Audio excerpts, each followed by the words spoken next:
तो release date वीच के इस एपिसोड की शुरुआत वहीं से होती है जहां से पिछला एपिसोड खत्म होता। वेंडी पेपर को लेकर आती है, लेकिन अब वेंडी को ने तकलीफ होना चालू होता। वेंडी को नहीं भाई पेपर को, तो सामने से वेंडी पूछती है आर यू ओके। जो सुनते पेपर कहती है आई डोंट नो यार, मेरे अंदर से ऐसा लगता ना जो एनर्जी एकदम बाहर कैसा एक्सप्लोर यहाँ पे होना चाहता। सामने से ये कहती है शिट भाई विचेस को वो दिन आता है ना जब उनको तकलीफ होती है, शायद ये वो दिन मतलब वो टाइम इसका यहाँ पे आ चुका है। तो सामने से पूछती है तुमको याद है भाई तुम विच यहाँ पे कब बनी थी, तुम्हारी विच की एबिलिटी कब अवेक हुई थी। जो सुनते पेपर कहती है मुझे एक्जैक्टली तारीख तो यहाँ पे याद नहीं है, लेकिन विंटर का महीना था इतना तो मुझे याद है।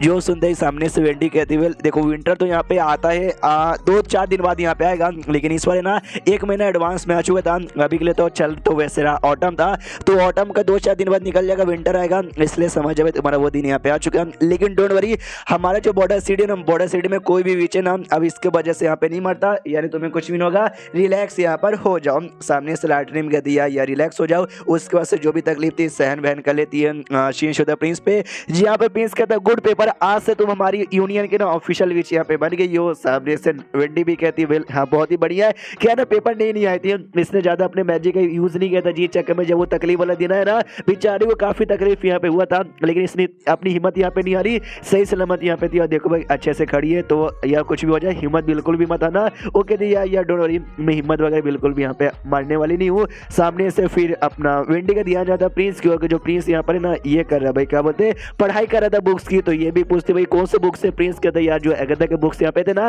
जिसमें एक्सपेरिमेंट उसने किया था स्पेशली सिगिल के बारे में, तो वो इसके बारे में पढ़ाई यहाँ पे कर रहा हूँ। नाइट के लिए प्रकट होती है और कहती है रात वाले ना सिगिल के बारे में पढ़ाई करे थे कि ये सच्ची में उतना इंटरेस्टिंग है। जो सुनते प्रिंस कहता है मेरी माँ बहुत ज्यादा इंटरेस्टिंग भाई, मुझे तो बहुत ज्यादा मजा आ रहा है पढ़ के। और सबसे कमाल की बात है ना इसमें ऐसा सिगिल के बारे में लिखा हुआ है जिस सिगिल से ना तुम आपस में यहाँ पे कम्युनिकेशन कर सकते हो। उसको बनाने मालूम है क्या यहाँ पे चाहिए, उसके लिए चाहिए एको स्टोन चाहिए और साथ ही में यहाँ पे मार्किंग स्टोन चाहिए, साथ में कंबाइन कर दो और लो तैयार हो गया। प्रिंस मनी मन सोचता है कि वेल देखा जाए तो ये काफी कमाल का आइटम है, इसके लिए तुम कम्युनिकेट कर सकते हो। जो कम्युनिकेशन यहाँ पर ना वो 12 या 13 किलोमीटर दूर तक यहाँ पे कर सकते हो। हमारे टाइम पे जो टेलीफोन यहाँ पे था ना, टेलीफोन के साथ तुम इसको कंपेयर नहीं कर सकते हो। जो टेलीफोन ना आज के टाइम पे बहुत डेवलप हो चुका है, उससे ऐसा काम मैंने कर सकते हो कि मैं क्या बताऊँ, दुनिया के एक कोने से लेकर दूसरे कोने तक तुम यहाँ पे बातचीत कर सकते हो, लेकिन स्टोन से तुम 12 या 13 किलोमीटर दूर तक थोड़ा बहुत बातचीत ही कर पाओगे। सामने सो कहते हाँ, लेकिन बुक मैंने ही पढ़ा, इसको बनाने की जो एको स्टोन चाहिए और जो मार्किंग स्टोन यहाँ पे चाहिए ना बड़े रेयर होते हैं। जो एको स्टोन है ना एक बहुत ही अलग टाइप का डेमो से यहाँ पे मिलता है, और जो मार्किंग स्टोन है ना भाई वो भी कोई अजीब से सिटी से यहाँ पे मिलता है, जो अभी के टाइम पे शायद पाया भी नहीं जाती होगी। जो सुनते प्रिंस कहता है ना दिक्कत की कोई बात नहीं है, जो लाल स्टोन यहाँ पे था एगाथा के पास जिससे आवाज यहाँ पे आती थी हेल्प मी, उसी को तो इको स्टोन यहाँ पे कहते हैं। और रही बात भाई जो दूसरा जो मार्किंग स्टोन है ना, जो तिली जब यहाँ पे आए थे ना, तिली को जो स्टोन मिले थे ना उसमें मार्किंग स्टोन है, तो हम लोग आराम से ना जो कम्युनिकेशन वाला सिगिल है ना वो हम लोग यहाँ पे आराम से बना सकते हैं। अरे यार सामने से मैं तुमको क्या बताऊँ, मेरे दिमाग में एक आइडिया यहाँ पर आए, एक बहुत बड़ा टावर यहाँ पे बनाते हैं जिसका नाम रखूंगा मैजिक टावर, जहाँ पे सिगिल और मैजिक स्टोन है ना खाली उसके बारे में पढ़ाई और उसके बारे में रिसर्च यहाँ पे किया जाएगा। तो एगाथा को आइडिया बताता है, तो एगाथा कहते क्या मैजिक टावर पागल हो क्या भाई, नहीं हमें टावर वावर बिल्कुल भी बनाने चाहिए। अगर तुम मुझे कोई लेबोरेटरी लैब यहाँ पे दे दोगे ना मिस्टर काइल जैसे, वहीं पे एक्सपेरिमेंट करूंगे, वहीं सारे केमिकल्स और सारे के सारे एसिड यहाँ पे तैयार करूंगे, टावर बनाने की कोई जरूरत नहीं। आई नो हमारे टाइम पे टावर हम लोग बनाते थे क्योंकि हमारे पास ना बंदे लोग जाते थे और जगह हमारे पास कम पड़ती थी, इसलिए हम लोग टावर बना लेते थे ताकि कम जगह में ढेर सारे बंदे यहाँ पे रह लो। तो प्रिंस को यहाँ पे नाराजगी होती कि मम्मी रे या नहीं, सामने से मैंने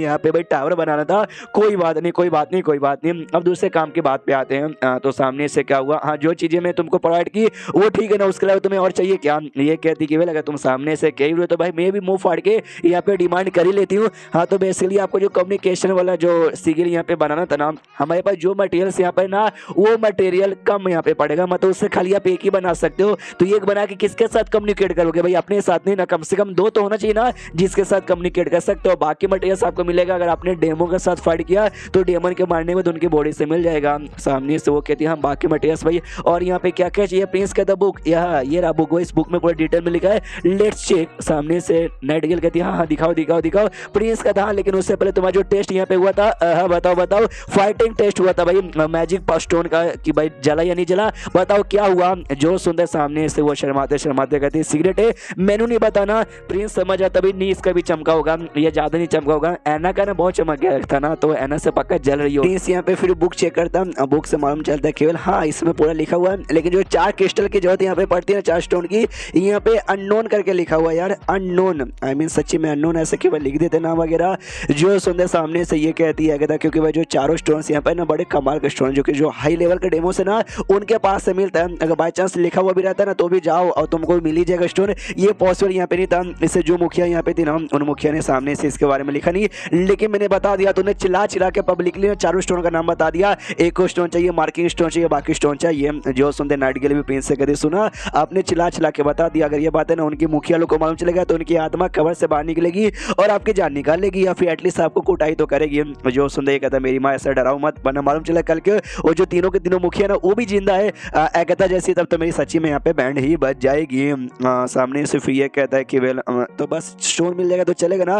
वो कहती है ना जी इसको बनाने का जो काम यहाँ पे ना अरे बहुत ज्यादा कॉम्प्लिकेटेड है और सबसे इंपॉर्टेंट चीज यहाँ पे चाहिए डेमोस का ब्लड। जो सुंदर प्रिंस जाते क्या डेमोस का ब्लड भी है? वो कहती जी हाँ डेमोस का ब्लड भी यहाँ पे चाहिए। सबसे मेन इंपॉर्टेंट बात तो ही बनता है कि ना सालों तक है ना हमने रिसर्च यहाँ पे की थी डेमोस पे, डेमोनिक बिस्ट पे, विचेस के ब्लड पे, इतना सब कुछ करने के बाद ना फाइनली हमको वही और मालूम चल गया। जो सुंदर प्रिंस सामने से कहता कि मालूम चल गया, क्या मालूम चला? ये सामने से बताती है हमको ये मालूम चला कि लिटरली हम विच का ब्लड यूज सके गॉड पनिशमेंट आर्मी बना सकते हैं। इस यहाँ पे कहता है जो विचेस उनको मार के उनका ब्लड यूज करते थे। क्या जो सुंदर ये कहते नहीं मार के नहीं, जिंदा जब यहाँ पे रहते ना तभी उनका ब्लड यहाँ पे यूज किया जाता है। सामने से देखो ऐसा कुछ होता है कि जैसे स्पीवन चालू यहाँ पे हुआ था ना मैंने पसंद यहाँ पे नहीं आया तो मैं छोड़ के वहां से चली गई। तो मुझे एक बात यहाँ पे मालूम चला कि जो विचेस खून यहाँ पे होती है वो खून और साथ ही में जो गॉड स्टोन यहाँ पे होता है ना उसको लिक्विड में ट्रांसफर किया जाता है। तो वो दोनों को साथ में मिला के जो इंसान यहाँ पे ना इंसान की बॉडी में दिया जाता है, जिसके बाद से भाई इंसान के बॉडी में चेंजेस आते हैं और पावर मिलती है और लोग गॉड पनिशमेंट आर्मी यहाँ पे बन जाते हैं। प्रिंस कहता है तो कितनी खून की यहाँ पे जरूरत पड़ती है? ये बोलती है बीच की बॉडी में से लगभग जितना भी खून होता है ना आधा से ज्यादा खून की यहाँ पे जरूरत पड़ती है। हाँ आधा से ज्यादा खून की जरूरत यहाँ पे पड़ती है। और ऐसा नहीं कि भाई आधा खून इस बीच से आधा खून दूसरे बीच से लेके किसी एक बंदे के बॉडी में डाल दिया, ऐसा अगर हुआ ना तो भाई वो इंसान तो पक्का यहाँ पे मर ही जाएगा। और सेकेंडली भाई जो एसएस पेमेंट यहाँ पे चालू हुआ था ना वीचे जो यहाँ पे थी जिनका खून लिया जाता वो भी जिंदा नहीं रह पाती। जो इंसान जिनके बॉडी पे खून यहाँ पे दिया जाता वो लोग भी जिंदा नहीं रह पाते। ढेर सारे लोगों ने तो मना कर दिया, ये बोलते भाई मत करो मत करो, इंसान के पास कभी पावर नहीं आ पाएगी। लेकिन जो हमारी एक मुखिया यहाँ पे थी, अरे जो एलाइस जिसका नाम था, उसने हार यहाँ पे नहीं मारा। उसने बोला कि नहीं भाई हम करेंगे और देखो भाई एंड में सक्सेसफुल यहाँ पे हो चुके। प्रिंस यहाँ पे कहता हाँ लेकिन जो गॉड पनिशमेंट आर्मी है ना अभी के लिए वो चर्च वाले के पास है और जाता कि मेरी बहन फॉर्म यहाँ पे किया है 500 से लेके 1000 उनके पास गॉड पनिशमेंट आर्मी यानी टोटल इतने मेंबर्स उनके आर्मी में। जो सुन देगा था कहती है कि वेल यार हम लोग जस्ट पेमेंट यहाँ पे करते ना बूढ़ी विचेस पे जिनके पास ना उम्र बहुत ही कम यहाँ पे बची है जो कि वैसे भी मरने वाले, इसलिए वो लोग मर भी जाते तो भी हमको फर्क नहीं पड़ता होगा। और अगर वाकई में इनके पास ना 1000 गॉड पनिशमेंट आर्मी है ना तो पक्का भाई इन्होंने कम से कम ना 500 विचेस का यूज किया होगा और 500 भाई कमजोर विचेस बूढ़ी विचेस मिल पाना पॉसिबल नहीं है। ये नहीं समझ जो मेरा क्या कहने का मतलब है। प्रिंस समझ जाता है कि जो चर्च वाले ना विचेस को पालते भी है और इन्फॉर्म कर दिए विचेस यहाँ पे बूढ़ी होती है हमको यहाँ पे बता देना। तो जैसे लोग बताते कि यहाँ पे विचेस को लेके जाओ चर्च को लेके जाते हैं पालते पोसते रैंड में उनका ब्लड यूज किया जाता है और बनाने के लिए यानी भाई जो भी विचेस ऑफ कोर्स भाई कोई नहीं बच पाया होगा, सबकी यहाँ पे मौत हुई होगी। ये लोग गॉड पनिशमेंट आर्मी तैयार करें, इनको खुद मालूम है कि भाई डेमोस यहाँ पे आने वाले उनके साथ यहाँ पे फाइट करने के लिए उनको यहाँ पे हराने के लिए, लेकिन बदले में मासूम बीच को यहाँ पे मारना ये भी कोई अच्छी बात यहाँ पे नहीं होती है। इसलिए डोंट वरी टेंशन मत लो, इस ऑर्गेनाइजेशन को भी हम रोकेंगे, मतलब चर्च को भी रोकेंगे और डेमोस को भी रोकेंगे, ये मेरा वादा रहा। एंड देन ये चैप्टर यहीं पे खत्म हो जाता है। तो चैप्टर खत्म तो वीडियो भी खत्म। तो मिलते हैं अगले किसी वीडियो में, जब तक के लिए बाय बाय।